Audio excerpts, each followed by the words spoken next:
going from uncertainty to full conviction. Okay. Oh my gosh. My blade. Purge all evil! Hello, everyone, and welcome back to this second episode of Voiced By, where I am joined by my friend and the very talented voice actor behind Aalto, Otis, Thaliak, and many more, James Day.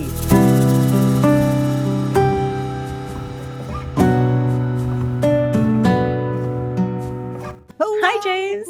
Hey, how's it going? Thank you so much for having me on board. I'm so excited to talk to you guys. So excited to talk to you, Amanda. An excuse to hang out with you is always incredible. So, hello. And we literally just hung out this weekend. We went to Comic-Con together. We had a great time. You might know that this is actually just the second episode. So you're picking it up from none other than Rich Keeble. Yes, for those who come after. Maybe no one will come after. Maybe Exactly. So how do you feel about following in the footsteps of a legend? Oh my gosh, a legacy. Yeah. A legend, a legacy.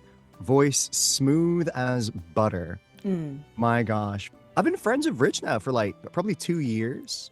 So honestly, I am honored. Look, it's going to be amazing. You are a very funny person too. And just like me too. To refresh for you and for anyone who's watching, the format of this little show is we kind of go through 4 segments and we just explore different sides of you as a voice actor and creative. So we're going to start by breaking the ice a little bit with some questions just about your background and things that people might not know about you. And then we'll go into what I call theory crafting, which is kind of where we fill in the gaps around some of the characters or stories that you're part of. And then we'll give you a chance to showcase your amazing range, which I have had the pleasure of hearing. And finally, we're just going to talk a little bit about community interaction and, of course, memes. And guys, this is also, coincidentally, the premiere of our brand new intro made by Vision Renders. So, enjoy. And that's where Stargazer cuts to the intro. Wonderful.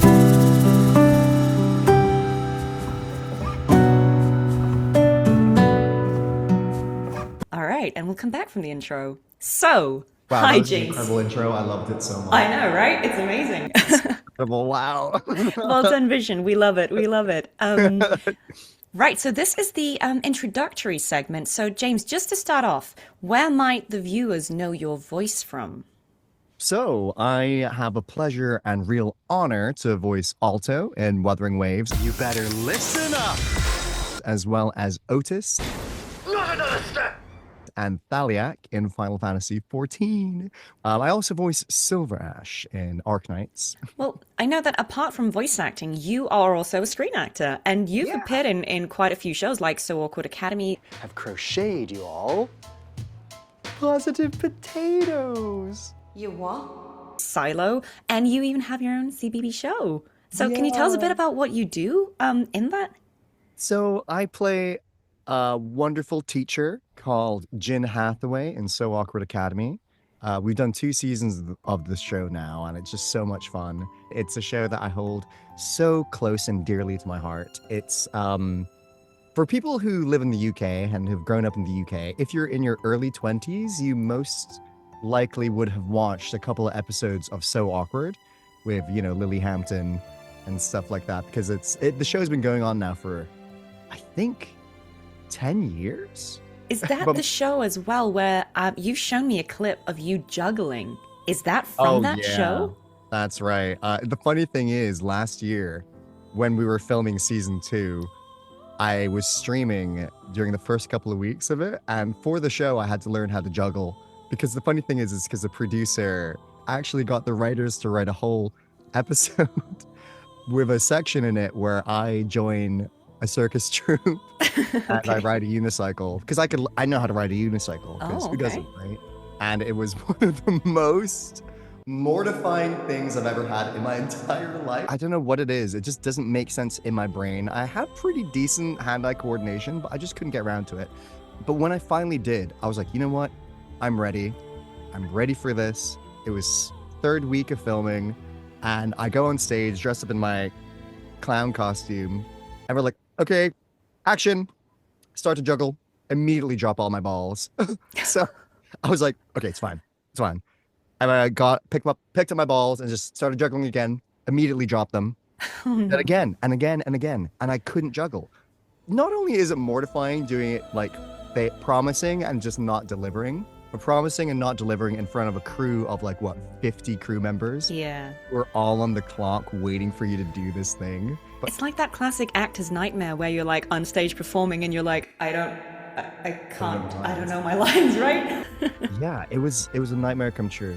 But you know, we got through it. The editor worked his magic, just like Stargazer's gonna do to this. Yeah, we're gonna cut to that clip so people can actually see how that came out. So I decided to try something completely different to distract me. Circus skills. You killed it. You killed Yeah. it. It looked really good. Thank you so much. You got but there. Gosh, Okay. Well, moving on. So you and I found out we have quite similar backgrounds because we are both people who have lived in different countries. We've gone to international school, and it kind of leaves us with these sort of unplaceable accents that aren't from any one specific place. Do you find that as an actor and performer, that has allowed you some degree of versatility because obviously you can move towards different like British American and Southeast Asian accents as required? Oh, absolutely. 100%, I feel. Because the funny thing is, my accent definitely skews towards American. And a lot of people assume I'm American. I'm actually from Malaysia. I'm originally from Malaysia, but I grew up in Malaysia and came over here when I was a teenager for boarding school. But my accent definitely does still skew towards American. They say, you know, it's a common emphatic response as human beings It is. to gradually adopt certain accents. I think So- it is. But back to your question about like versatility and stuff. Yeah, absolutely. Like, especially when in the acting world, a lot of casting directors and like producers especially tends to only want to cast American accents if they have native level American Yeah. accent, you know? So like my American accent is like strong enough to be considered for those sort of roles. And also, since I grew up in the UK as well, I spent the majority of my life growing up hearing British accents. It's not something I necessarily had to learn how to do. So 'Cause you like had the exposure. yeah. So like my roles in Final Fantasy is all British accents. Right. It's so interesting. Yeah, I was just, what was I going to say? There was something I was going to say, and now I completely forgot it. So I think we're just going to cut, but there was something I was going to say. So incredible and and wonderful. speaking of your talent, for those who may not know, maybe if this is the first time seeing you, you are a very gifted craftsman. I was very impressed by this Blake bloom you made for me when we streamed Wuthering Waves, the Black Shores story quest together.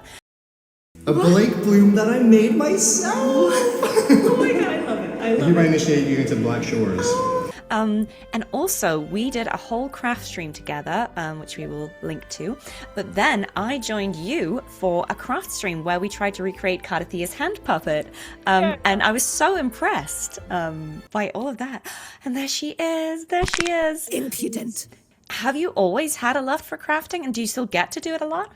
Oh, always. I mean, I've always had a love for it. Always had a love for it. I used to, when I was a kid, I remember my mom used to take me to the fabric store and we'd pick out materials to make my own pajamas. Oh So my I'd god. help sewing my own pajamas and stuff like that, and shirts. I love that. And my pajamas used to have like a hamster print on it. And I remember I found some of like my old like trousers I made, and the hems, everything. You know, little James needed some work. He really Yeah. did. Where's the craftsmanship in that? But it developed. But being part of making your own clothes, like from an early age, I feel like that must give you such an admiration for clothes and like the craftsmanship that goes into it, and just that must give you such, I suppose, you know, that feeling of having autonomy or like choice over how you are presenting, that you literally made the clothes that you're wearing. Yeah, I mean, a lot of it stuff starting out, I was never happy to wear any of it out. Oh, okay. Ever. And it kind of sorted, but like later on, I tried to experiment with a couple of things, but mainly it sort of developed more into making toys. I Right. loved making toys and like plush toys Oh, that's very cute. And I feel like anyone, like, I'm so happy about like this gift that you made. I love this. Like, it's just on my desk permanently. I think anyone who is lucky enough to receive a James Day original, we feel the love. We feel the love. Oh yeah, sorry, Um, probably. was there a character or a game, like, what changed sort of your career? Like, what was your breakout moment, do you think? You know, I have many answers to this because I feel like I've had different stages of where I Okay. feel like my career has evolved. Yes. I don't necessarily believe I've reached a breakout stage yet. For me, when I really felt it, it was after I booked my first job at Side. Yes. Because I started my voice acting career at a different studio where I recorded a lot of like grunts and military barks and shouts and a lot of background voices. As you probably know, Amanda, like once you're on the radar of a certain studio, they tend to bring you back for a lot of different things. So it was after I recorded that role, I started to get regular auditions from the studio. I started to regularly see the people in the studio. And soon after that, they brought me in to record for Silver Ash Right. Okay. in Arknights. Yeah. And for me, I look at, Silver Ash as something that really brought me into the lens of like lead character energy. Yes. know what I mean? Yeah. So I was not expecting to audition for Final Fantasy. And when I got the audition for it, they have code names and they have code names for characters and scripts are obscured ever so slightly for the audition, so you don't know what you're going in for.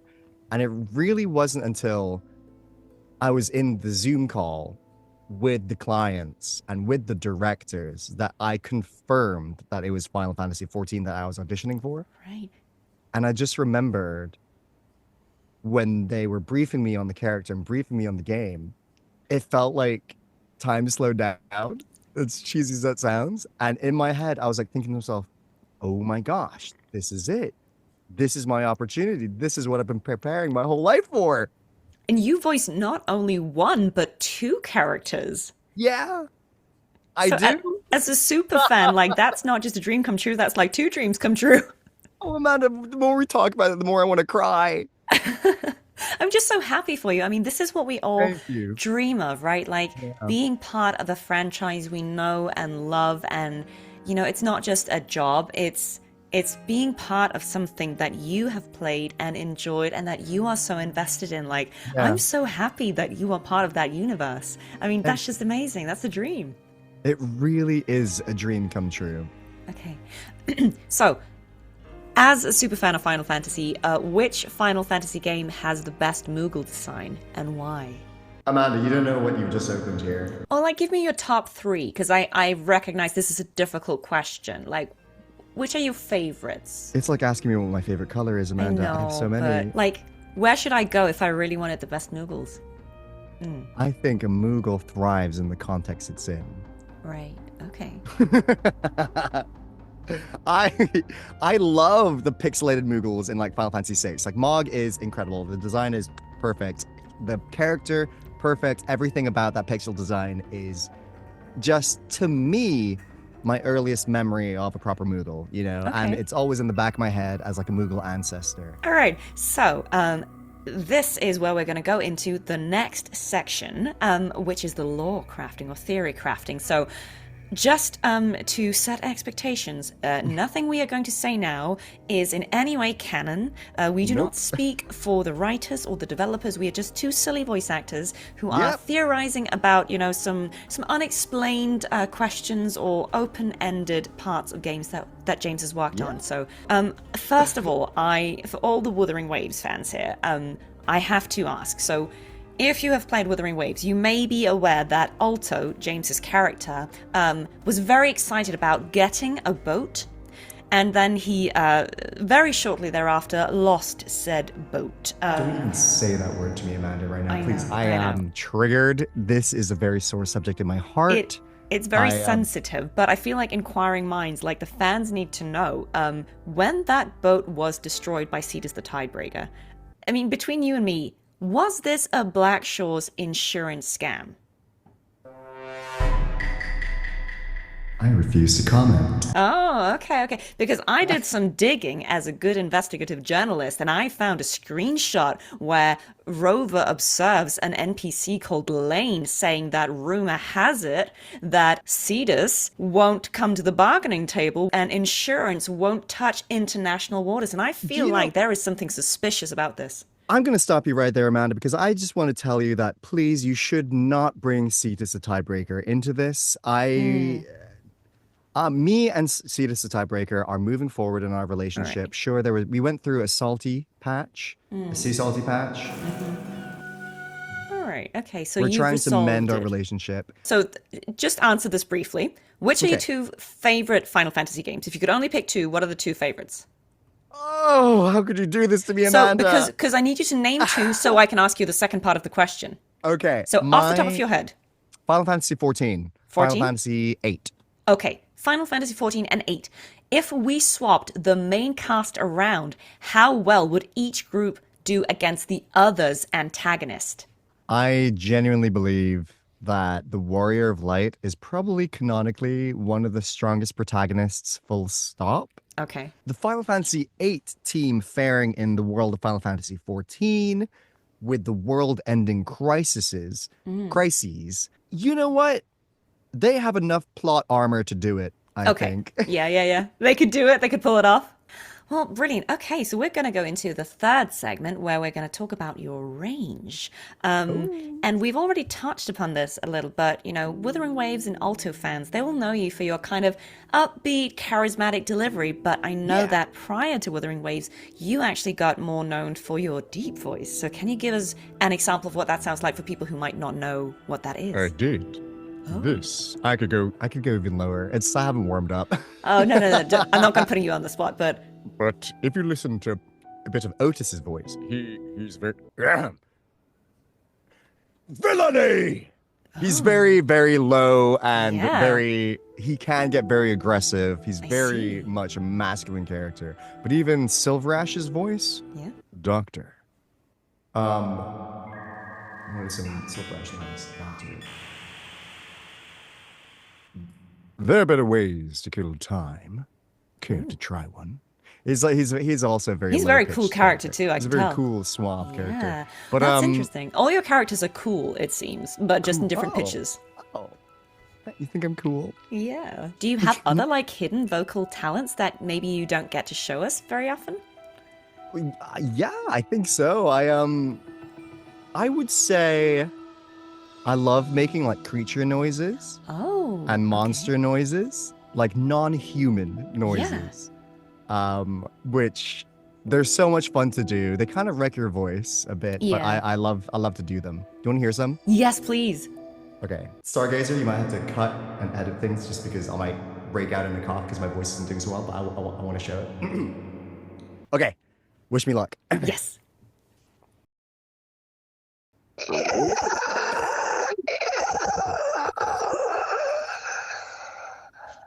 It's crazy. Brilliant. Well, since we both appeared in Wuthering Waves together, do you want to do a role swap where you can coach me in giving a read of an iconic alto line and then you do one as Cardathia and Fleur-de-Lis? I would love to. I can't think of anything more I'd want to do in life right now. Okay, great. So tell me, how should I approach alto and what would he say? What is a classic alto line? I think one thing about Aalto is that he's unpredictable.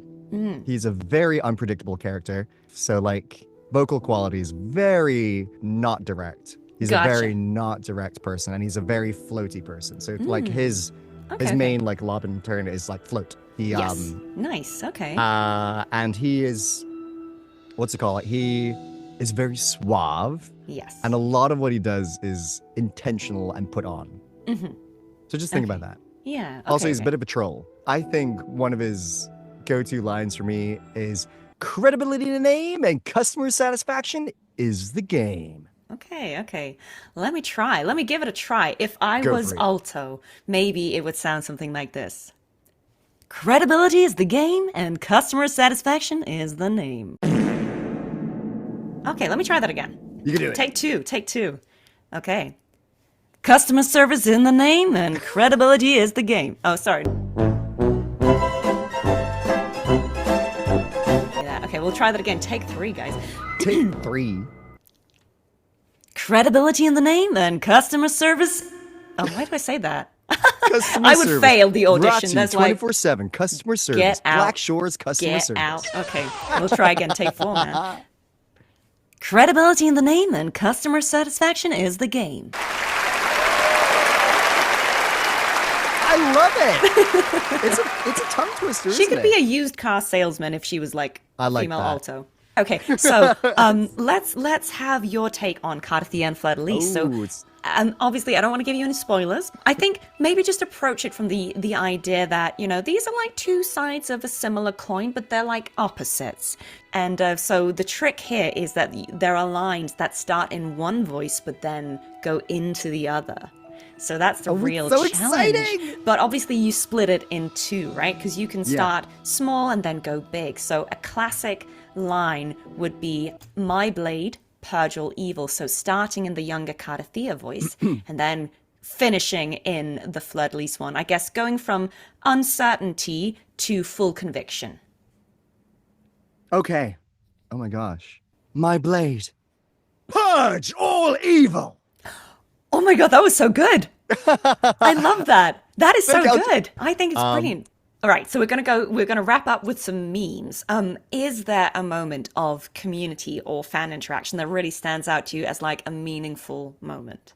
Oh my gosh. I've had so many meaningful moments with fans, especially at AnimeCon, especially at the cons yesterday. It's so surreal, you know, seeing stuff online, like on Twitter or on YouTube or on Twitch. Yeah. But meeting people in person really, I don't know, it hits so differently. I was doing a panel at last year's con talking about like voice acting and video games, and someone asked a question about they wanted to do they wanted to do voice acting, but they felt so self-conscious about their voice because it's something they've been bullied for Right. in the past. Yeah.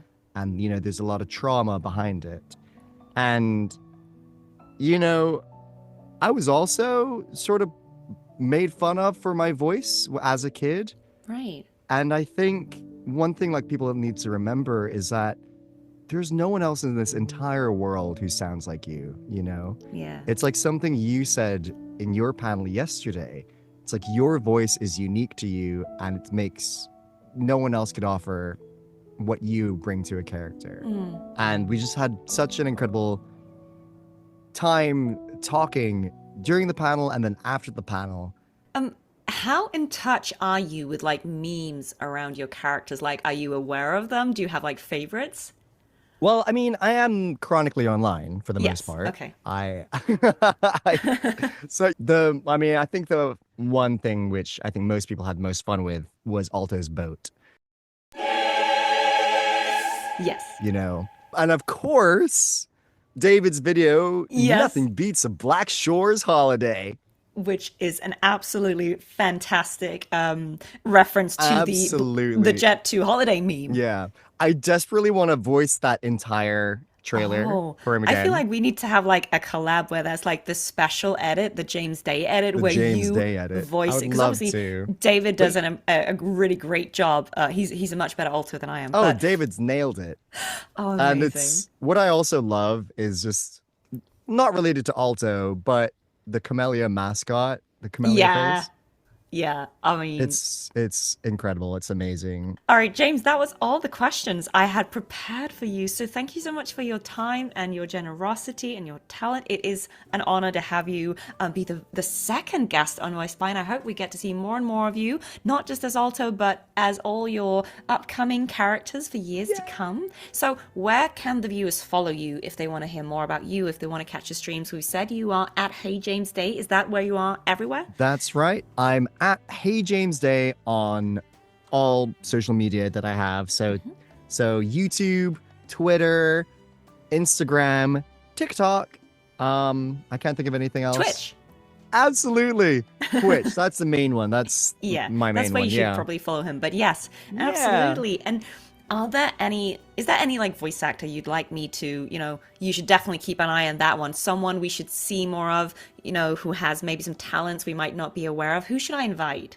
Oh my gosh. You should absolutely get Alex Gelliff on. Yes. the Okay, we stream. love Alex. Needs to be here right now. She Yeah, needs yeah, to be yeah. in everything, everywhere, Okay. all at once, like we said. Yeah, I yeah. would love to see an interview between the two of you guys because I mean, it would be almost as chaotic as this, but almost. Oh, I'm sure. I mean, it was so great seeing her yesterday as well. Yeah. Okay, well, we got to work on getting Alex in a voiced by interview. Everyone, thank you so much for watching, for sticking with us through this this very silly interview, and let us know in the comments if you have any other questions for James or any other requests for voice actors you'd like to see. We'd love it. And yeah, if you have any ideas for content you'd like James to see or more craft streams, let us know as well. And In the he comments. will see. Yeah. Well, thank you so much, James. It has been a pleasure. Thank you so much for joining us. Thanks as always to Stargazer for the edit and to Dan Short for doing his assisting work as well and making this episode all come together. And thank you to Vision for that amazing intro. We love it. I am gonna stop the recording here.